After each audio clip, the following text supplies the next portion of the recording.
Hey guys, it's Nicole. Welcome back to the Chronicles of a Crafter. This is the fabric from my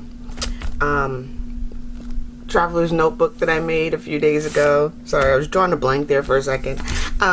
So yeah, this was the fabric from the outside of my traveler's notebook. This is my actual traveler's notebook that I made, this little mini journal that I'm going to take with me when I go on my travels. And I just added some really cute dangles and jewelry charms and stuff hanging from the closure elastic. And I also made these cute little notebooks the other day in one of my other videos with the little center staple. Okay, and I'll put a link for that one right up above here.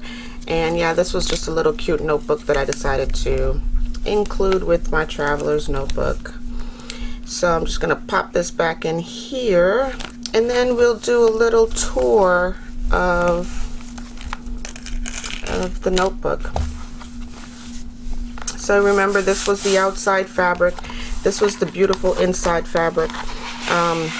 Not fabric, paper, but it's like almost, it feels almost fabric-y, you know?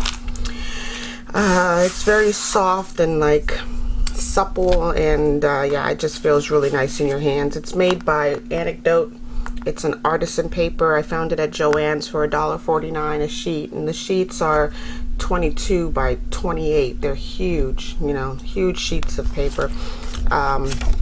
This is just a little card that I cut away from another page that's in the journal. It's a little map. I thought that was cute to keep in there. So with this notebook, I'm just using elastic to hold the whole thing together. You can stitch it together. I just wanted to put elastic there. And my closure is just another piece of elastic tied off right here in the center. I put an eyelet on there just to make it easier for me to pass that elastic through, because I was struggling with it a little bit and figured it's best to have an eyelet. This was that really cool technique that I used with modeling paste. I also added, I added food coloring to my modeling paste to get me this really cool bright red color, or hues of pinkish red. Anyway, I just put a couple of drops of food coloring into my modeling paste prior to mixing it. And as I started beating it with my little that silicone spatula, the color just started coming out, and I was like, yes, I'm doing that. So this is just some stencils, some under stencils, and some raised stencils with the modeling paste.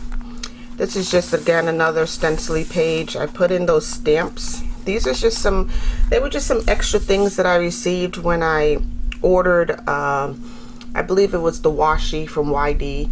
And I didn't order it, they sent that to me, and these came as extras, little gifts or whatever. So I decided to put those on there because they're oversized, and I really didn't know where else I was going to use these large stamps.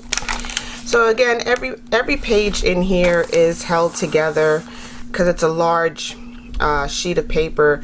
I put them together so that I can get my lines going in the right direction, no matter which page you're on. So I just basically glued these sheets together to keep one consistent writing line, basically. And there's a couple of hidden surprises on each of these pages, so we'll just go through each one. This is a little corner tuck that I put right here. It was just this piece of scrap that was sitting on my desk, and I rounded the corners, scored the lines on the corner sides to create a little gusseted tuck. This was my test. This was my test modeling paste project that I did, and I also sewed around the edges to test my sewing machine, just to make sure that everything was going to play well and play fair. This is a couple of bingo cards that guys, I'm having a hard time finding the right words today. I decoupaged these. These are just bingo cards from a stack of bingo cards that I had, and I just decoupaged them with some tissue paper and inked around the edges. Anyway, let's move on.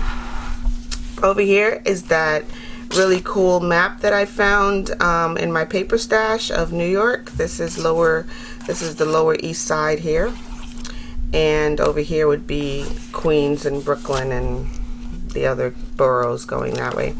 And again, another little stamp right there in the corner. A few more blank pages. This right here is actually a watercolor sheet. I tried putting in my, actually this one is my oil and acrylics. Yeah, this is the oils and acrylics. I'll show you what I did with the watercolor sheet, because this one was fine. It folded nicely, it fit into the book. Obviously this is the side to watercolor on. This would just be a blank side. When I folded my my watercolor sheet, it cracked. So here, I'll show you what I did with it, if it's even in here. It may not even be in here. Yeah, once it cracked, I was just like, urgh. So it's probably floating on my desk somewhere if it's not in here. But yeah, so this is the oils art paper. So anyway, again, more blank spaces for journaling, more blank spaces for photos or journaling or whatever. Lots and lots of blank spaces. Here's my center. I stitched the entire book together first, but the book is being held in with the elastic. So it's stitched on the outside, if you can see that stitch mark right there. Okay, it's stitched together with the journal cover, the signature cover, but yeah, it's held together into the journal cover with elastic. All right, here's some more really pretty stamping. Well, it's a stamp page that I adhered to this page. There's some more writing space. I thought a little doily might be cute in this area right here, so I just glued that little half a doily down right there. Here's another tuck, and in this tuck I just put a nice picture of San Francisco's Golden Gate Bridge. So this is a fairly old picture. I think it was taken in the 80s.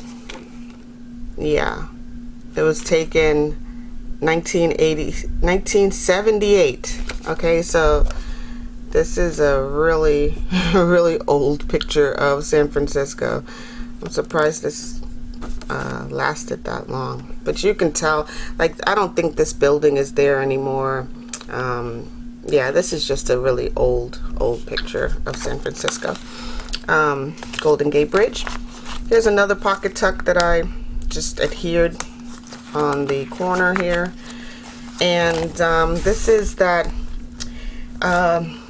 it's made out of book page. I can do a tutorial on it. It'll take me like maybe 5 minutes to do it, but it's just 1 or 2 book pages cut up and glued into this book, and I made little pockets with each section. So here's a little pocket here. I inked everything so that you can tell where the pockets are. So here's a pocket down here, here's a pocket here, here's a pocket here. Okay, and it's not, the papers aren't glued at the bottom, they're only glued at the sides and at this very bottom down here. So I can lose a tag if it goes all the way down, but you can also put lots of long things all the way in too. So let's say you have a really long tag, you can start it up here at this section, and it can go all the way down to the bottom and still be visible from here. So here, I'll show you. So there, now it's touching down here. Okay, so if you want, you can put lots of long tags or bookmarks or whatever into here, and yeah, it'll just keep going all the way down to the bottom.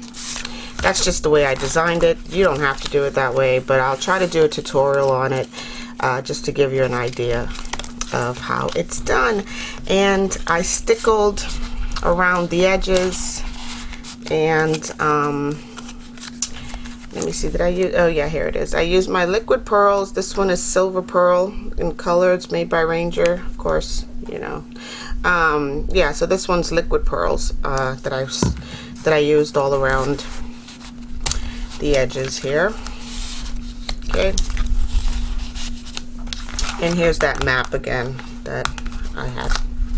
All right, moving on. Another blank space. I love these frayed edges on these papers. Like when I do my coffee dyes, sometimes these notepad paper or loose leaf paper just does not hold up really well in the oven, but I love it when it comes out like this, you know.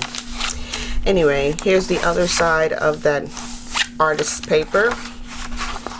Either, I think it's my oils and acrylics.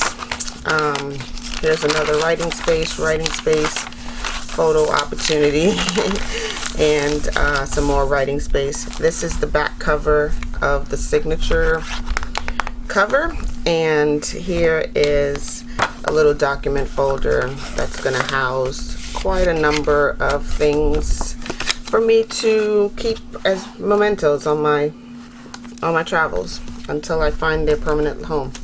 So this is the back cover of the journal.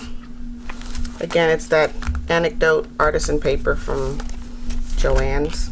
I guess it's one of their primary distributors. And here is my cover, closure, sorry. All right, so I just separate that, pop this little notebook back in there, close the notebook so that it stays in place with a paper clip. Okay, and then you have that. All right guys, so this is just a little brief look through of my traveler's notebook that I made the other day. I want to show you what I'm gonna do with the rest of the fabric that comes with, you know, like I don't normally get rid of all of this, and I try to make coordinating you know, little things to go with the journal. So here is what I've done with this, and I'm going to show you really quickly and really easily how I came up with this. I am just going to take any old book page from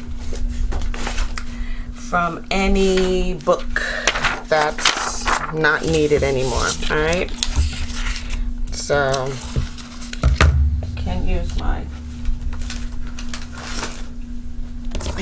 my little guillotine right here.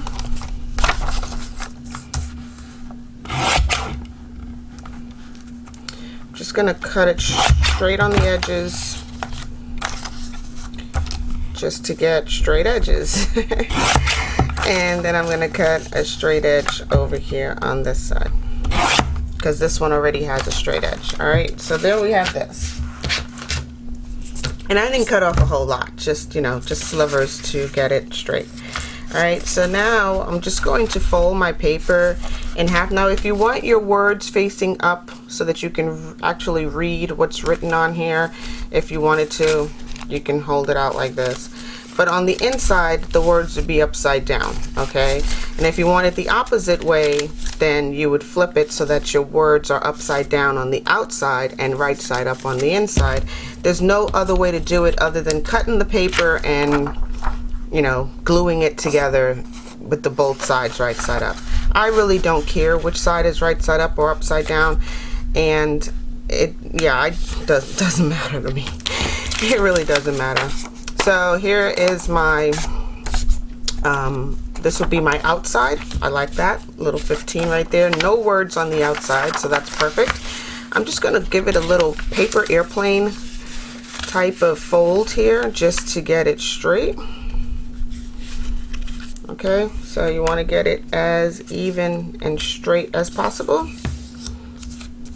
And now we have this cute little half of a paper airplane. Okay, that's all you need to know so far. That's all it is, basically. The only other thing that you would need to know is how far this comes down. So here's your fold.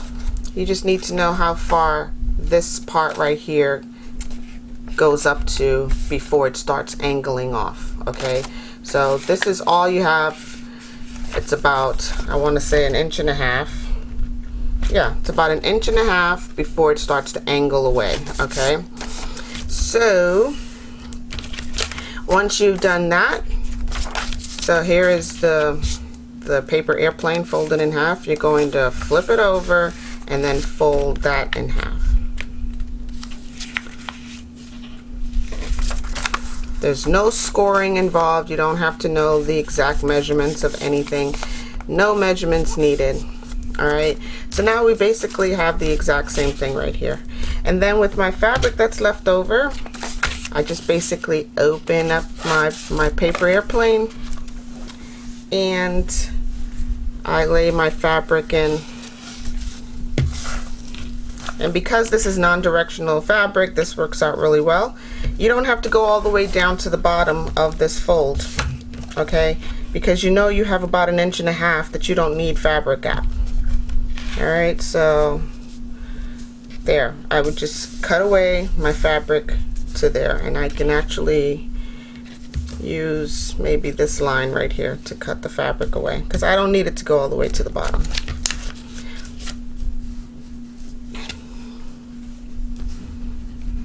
Okay, yeah, so I'm going to cut it right here on this line.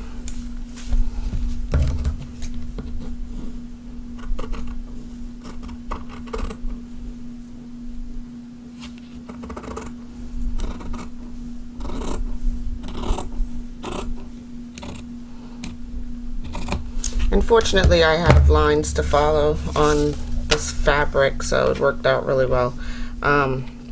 Yep, and using my Fabrifix or glue stick or whatever you think is going to hold down your fabric to paper. I'm just going to use Fabrifix. Can't find my glue stick right at the moment. I like using glue stick first just to hold it in place, but I will just use Fabrifix all over.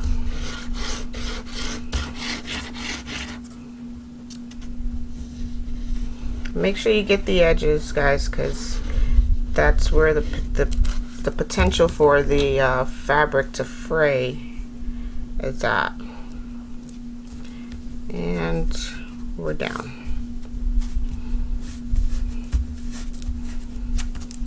Okay. Alright, and then we have that.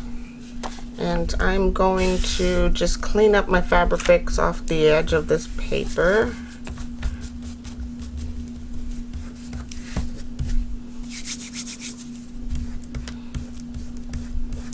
That's what I like about Fabrifix. Like, once it starts to dry, you can just roll away whatever mistakes you made and it's gone for good.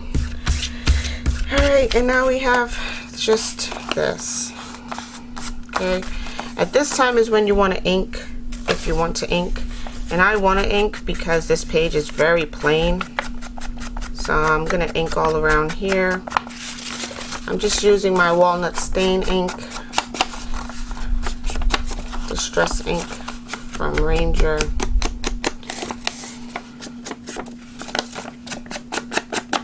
Okay, so, and I'm going to ink, well, I have to cut away my fabric in order to ink the back. But now you can see the distinction between the fabric and the paper really well. Alright, I'm just going to cut away the excess fabric off the sides here.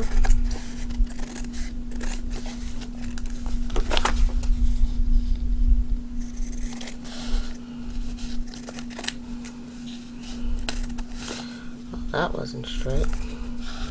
Come on. Okay. Alright. So this is what we have left. Now I will ink this back section.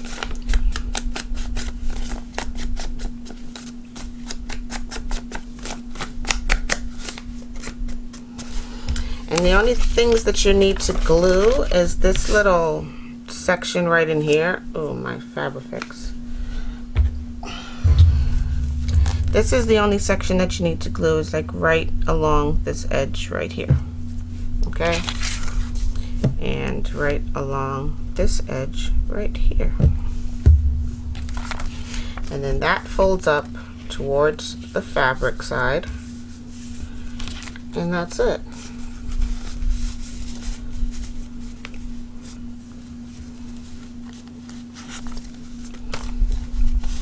Okay, and now you have this. Now I rounded my corners at the top only, just so that I can get rounded corners on the paper as well. I think that looks really cute, but you don't have to. You don't have to round your corners. It was actually more work for me to round the corners on fabric. So yeah, I'd probably recommend not rounding the corners. But now you have this.